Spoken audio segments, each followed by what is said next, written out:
Selamat sore Bu, perkenalkan nama saya Saryani Siombing, NIM 433250012 dari Prodi D3 Teknologi Komputer. Saya akan menjelaskan tentang kuis minggu lalu, yang menjelaskan arti dari software dan software engineering.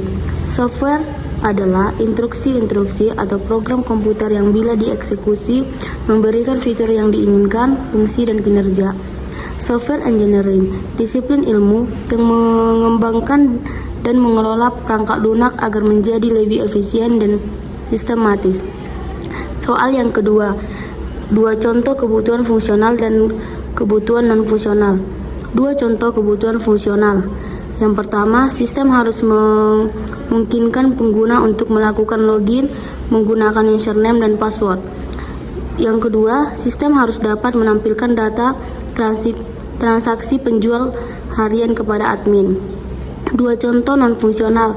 Yang pertama itu, sistem harus dapat memproses setiap permintaan pengguna dalam waktu kurang dari 3 detik.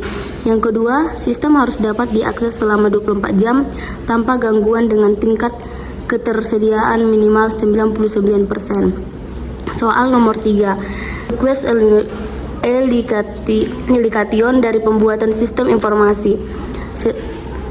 Ada 3. 1. Calon mahasiswa harus dapat membuat akun atau sign up dan login ke sistem.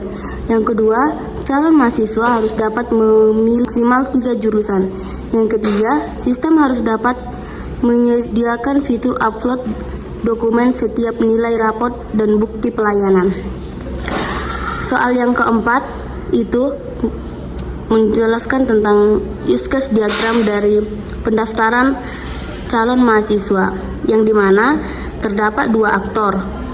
Yang aktornya itu adalah calon mahasiswa dan sistem, dimana calon mahasiswa mencari informasi, kemudian calon mahasiswa login. Setelah login, memilih jurusan,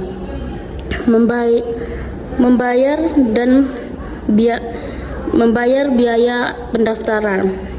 Calon mahasiswa juga mengupload nilai rapot. Setelah itu, memberikan notifikasi adalah si sistem. Kemudian, calon mahasiswa menerima notifikasi. Setelah itu, calon mahasiswa mendaftar ulang. Soal nomor 4 tentang use case skenario, di mana use case skenario ini terdapat juga dua aktor. Aktornya itu mahasiswa dengan sistem. Yang pertama, mahasiswa mencari informasi penerimaan mahasiswa. Lalu mahasiswa juga masuk ke website. Kemudian si sistem menampilkan halaman login atau sign up. Yang keempat, mahasiswa mendaftarkan diri. Yang kelima, sistem menampilkan pendaftaran berhasil. Setelah itu, si mahasiswa melakukan login.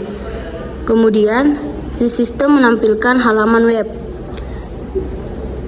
Yang ke-8, mahasiswa melihat profil, lalu mengganti profil.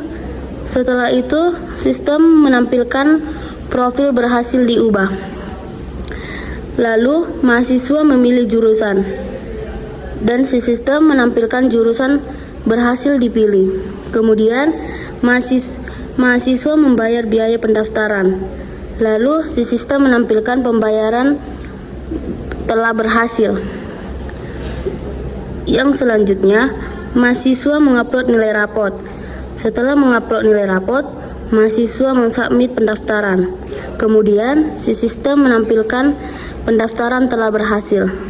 Setelah itu, mahasiswa akan mendapatkan notifikasi dan membuka notifikasi pendaftaran.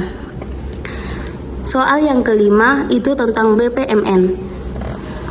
BPMN-nya adalah pendaftaran calon mahasiswa. Ini juga terdapat 2 aktor, sistem universitas dan calon mahasiswa, yang dimana startnya itu dimulai dari si calon mahasiswa. Calon mahasiswa mencari informasi Setelah itu, si A memilih jurusan, lalu membayar biaya pendaftaran, mengupload nilai rapot.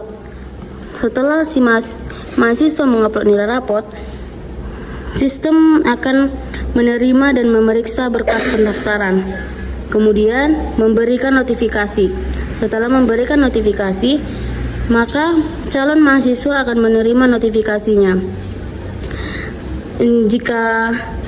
Jika tidak lulus, maka selesai. Jika lulus, maka mahasiswa akan mendaftar ulang.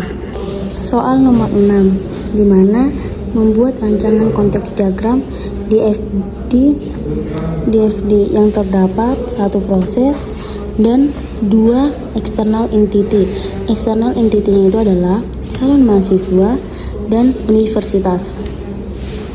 Di sini terdapat output dan inputnya, di mana calon mahasiswa menginput ke sistem, yaitu data konfirmasi pendaftaran, bukti pembayaran, nilai rapot, data pribadi, dan registrasi.